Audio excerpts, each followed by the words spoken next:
السلام عليكم، ازيكم عاملين ايه؟ والنهارده هنعمل حاجة حلوة قوي قوي قوي، اللي هي طبعا بتريحنا طول السنة لما بنعملها. وطبعا هي تخزين التوم زي ما انتوا شايفينه. هو يوم واحد بنعمل فيه التوم وطول السنة بيريحنا خالص، ولا بنقعد نقشر ولا بنتعب في اي حاجة، سهل وبسيط جدا. وهقولك على الحاجة اللي هتحفظه معاكي طول السنة وتخليه ابيض وجميل، ولما تيجي تعمليه الريحة تتنيها فيه طول السنة زي ما هو. دول معانا 8 كيلو من التوم، جبتهم من السوق النهاردة وانا جاية. اهم 8 كيلو من التوم. يكون اخضر زي ما انتوا شايفينه كده، كل شرش موزون 2 كيلو. اهو ببتدي اجيبه بقى كده طبعا عشان نشيل الشرش ده ونشيل الحاجة اللي هي فيه، وابتدي اقطعه كده واخد الراس بس زي ما انتوا شايفينها كده. بجيب مقص واخد الراس بس اهو، اقطعها كده من الشرش بتاعه علشان نخفف العملية، ما يبقاش قدامنا هرم زي ما انتوا شايفينه كده. فباخد الراس بس كده بقصها بالمقص واخدها، وهشيل الشرش كله ان انا ارميه. الموضوع سهل، خزنيه وهو اخضر لسه كده علشان يبقى الموضوع سهل وبسيط معاكي. لما ينشف مش هتعرفي تعملي الحاجات اللي احنا هنعملها فيه دلوقتي. هتشوفي دلوقتي احنا هنعمل ايه وهنخزنه ازاي، والموضوع سهل وبسيط. وهوريكم اللي عندي من السنة اللي فاتت، الشوية اللي باقيين عندي من السنة اللي فاتت هوريهم لك لسه شكلهم عامل ازاي، ولا غير ولا لونه حصل له اي حاجة. ولغاية دلوقتي انا بستعمله، الريحة بتقلب الشقة لما اجي استعمله. لان الطريقة صح والطريقة جميلة وانا معتمداها هو بقالي سنتين تلاتة. واللي معايا من السنة اللي فاتت وشاف الطريقة وعملها عارف قد ايه هي ناجحة، والثوم قد ايه تناه طول السنة معاه ابيض وجميل، والريحة فيه زي ما هي محصلوش اي حاجة لان خزناه صح. والطريقة طلعت صح 100%. وادي الشرش الاولاني خلصناه، الشرش الواحد 2 كيلو اهو خلصناه. هنبتدي نخلص كل الكمية اللي معانا بنفس الطريقة، وهنبتدي نشوف دلوقتي هنعمل ايه. بصوا، ادي التوم بقى هو كله هنخلصه ونرجع لبعض ونشوف هنعمل ايه.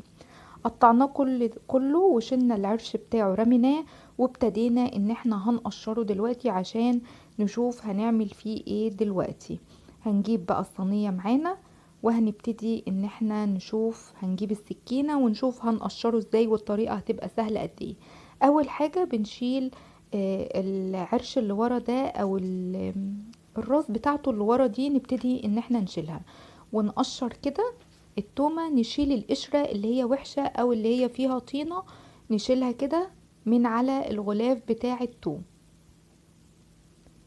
اهو. بصوا، اول حاجة حاولي ان انتي تقشريها هي القشرة الاولانية اللي فيها طينة بالشكل ده اهي. بصي قشرناها كده خلاص، بقت التومة معانا نظيفة وسليمة 100 100. بصوا بقى القشر ده انا السنة اللي فاتت كنت مستعملاه، وخدته عملته في الفرن على نار هادية جدا جدا جدا، وحمصته وطلعت منه التوم البودرة. طلعت التوم البودرة من القشر بتاع التوم. يعني انت متخيلة ما استعملناش فصوص توم ولا اي حاجة. ولسه عندي لغاية السنة دي هوريهولكوا دلوقتي. القشر ده كنت بجمعه، اللي هو الابيض الحلو اللي بعد القشرة اللي فيها طين اهو. بصوا هوريهولكوا اهو. بصوا ادي برطمان التوم البودر، بصوا ذهبي ولونه جميل ازاي. ده كنت عاملاه من القشر، والله شويه منه بيقلبوا الدنيا من ريحه التوم البودر. ادي التوم البودر انضف واحلى من بره، وكفايه الريحه بتاعته اللي بتجيبيه من بره ريحته ولا ليه ريحه الريحه. لكن شوفوا اللي احنا عاملينه في البيت من قشرة التوم بس، الريحة بتاعته بتقلب الدنيا. ادي التوم بقى بعد ما خلصناه مش هنقشره ولا اي حاجة، هنبتدي نشيل الفصوص زي ما هي كده. بنشيل القشرة بس كده اللي عليه، والفصوص زي ما هي، لا بقشرها ولا حاجة، بفرمها بقشرتها اللي عليها دي. الكفر اللي عليها ده بيتفرم بيها وبتستعمليها عادي خالص خالص خالص. احنا بنتنينا نعمله كده ونشيل الفصوص علشان نجيب العمود اللي بيبقى في النص بتاع التوم اهو ده، علشان ما يكسر لكيش الكبة او سكينة الكبة او يعمل فيها حاجة لانه بيبقى ناشف جدا.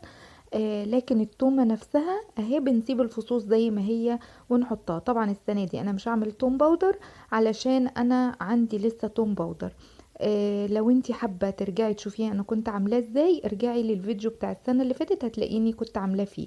ده التوم بقى اللي انا بقول لكم عليه، دول الشوية اللي باقيين عندي من السنة اللي فاتت. بصي اللون، ولا غير ولا اصفر ولا حصل له اي حاجة، ولونه ابيض زي ما هو، والريحة كمان زي ما هي، وبستعمله لغاية حالا زي الفل وجميل جدا جدا جدا. هنبتدي بقى نقشر التوم ده ونشيل القشرة دي.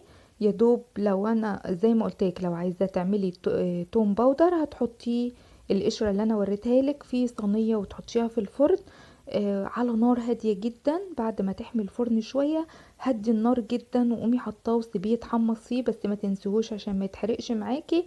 ولما يقرمش كده وينشف، هتسيبيه ياخد الهواء بتاع الجو، هتلاقيه نشف معاكي. هتبتدي ان انتي تفركيه وتنزليه من منخل، هيطلع معاكي احلى توم باودر. اهو دي القشره اللي انا بقول لكم عليها اللي انت هتعملي منها التوم البودر. انا عشان عندي كتير فمش هعمل السنه دي، هعمل بس ايه، هفرم التوم. هبتدي بقى كده اشيل الكفر واخد فصوص التوم زي ما هي، ما بقشرهاش ولا حاجه زي ما قلتلك، ولغايه ما بوصل للعمود اللي في النص واقوم شايلاه. اهو الموضوع سهل وبسيط جدا ومفيش اسهل من كده، وهتخزنيه بمنتهى البساطة وبمنتهى السهولة.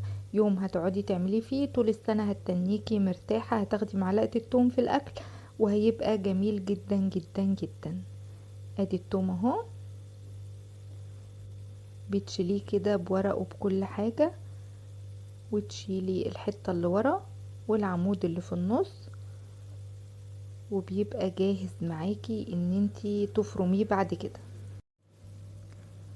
هنخلص بقى كل الكمية دي، وشلنا العمود اهو اللي في النص اللي احنا نخاف ان هو يكسر سكينة الكبة او المفرمة بتاعتنا، هنشيله كده. وادي الفصوص هخلص بقى كله واوريهولك دلوقتي هيبقى عامل معايا ازاي. خلصناه بالطريقة دي اهي، وهنبتدي بقى نجهز ونشوف هنفرمه قد ايه. 8 كيلو طلعوا لي الصينيتين اللي انتوا شايفينهم دول. هنشوف دلوقتي هيطلعوا لنا كام برطمان معانا. دلوقتي خزني الكمية اللي انتي يعني بتستعمليها، مش لازم زي 8 كيلو او كده، اللي انتي يعني انتي عارفة معيارك قد ايه في السنة، وان انتي بيكفيكي كام كيلو في السنة. انا بيكفيني ال8 كيلو. بقى نص برطمان اللي انا وريته لكم في اول الفيديو، وريتكم لونه ان هو لسه زي ما هو. هنجيب معانا ايه بقى؟ هنجيب 4 اطباق. طب ال4 اطباق دول فيهم ايه؟ ادي خل، ادي زيت، ادي ملح، ادي سكر. هنحط سكر، هو ده المادة الحافظة بتاعتنا. الاربع مكونات دول هيحافظلنا على التوم وهيخليه طول السنة زي ما انت شايفاه كده. انا معتمدة الطريقة دي بقالي سنتين اهو، دي تاني سنة اخزنه بنفس الطريقة وطالع ممتاز ومية مية. معانا خل، وهنحط في كل واحد بقى معلقة خل وزيت وملح وسكر. هنحط في كل واحد معلقة كبيرة، ما عدا السكر هنحط فيه معلقة صغيرة من بتاعة الشاي اهي. ماشي. الكبة بتاعتي دي بتاخد ربع كيلو من التوم. انتي لو عندك الكبة الكبيرة اللي بتاخد كيلو من التوم، ضعف المقادير اللي انا هقولها دلوقتي. بس انا عشان الكبة دي بتاخد ربع كيلو، فانا هقولك احنا بنعمل ايه دلوقتي. هنحط التوم بالطريقة دي اهي. انا هوريكي بس اول كبة او اول كبتين، وهشتغل انا عشان ما اطولش عليكي الفيديو، وهوريكي في النهاية هيبقى عامل ازاي. حطينا كده التوم اهو زي ما هو، هناخده بس ايه فرمة كده، نكسره بس كده قبل ما نحط عليه المقادير اللي احنا هنقولها دلوقتي. اهو بصوا بنكسره كده علشان لو في مساحة نحط شوية من التوم تاني اهو، عشان تبقى الكبة اخدت معانا الربع كيلو من التوم اللي هنحط عليه دلوقتي المقادير اللي هتشوفوها دلوقتي.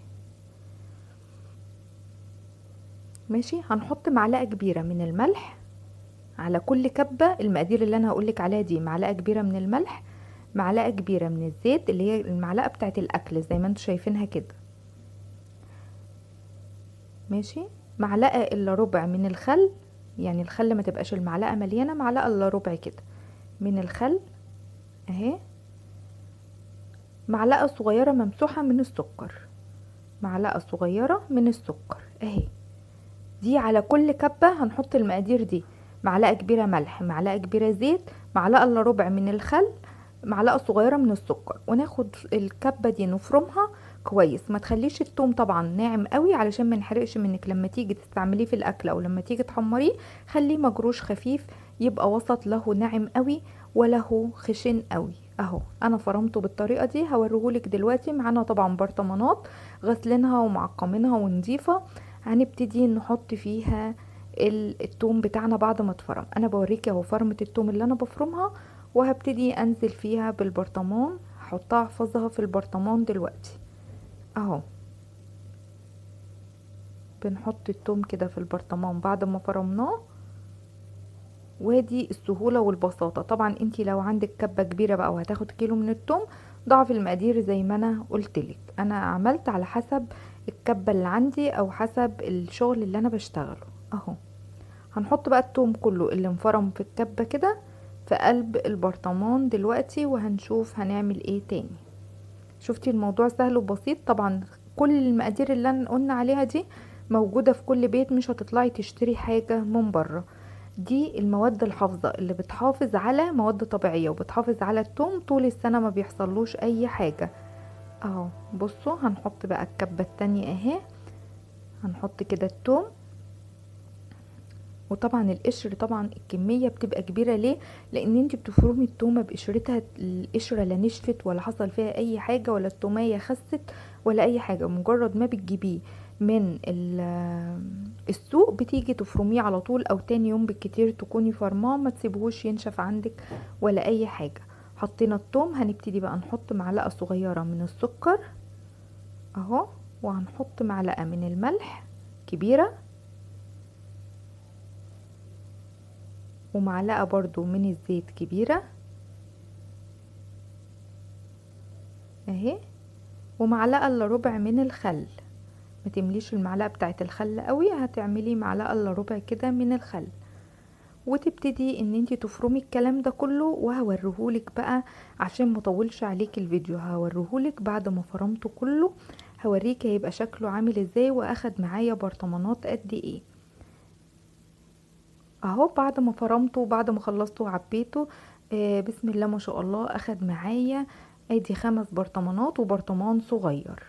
ادي ال8 كيلو توم طلعولي ال5 برطمانات الكبار دول وايه وبرطمان من الصغير.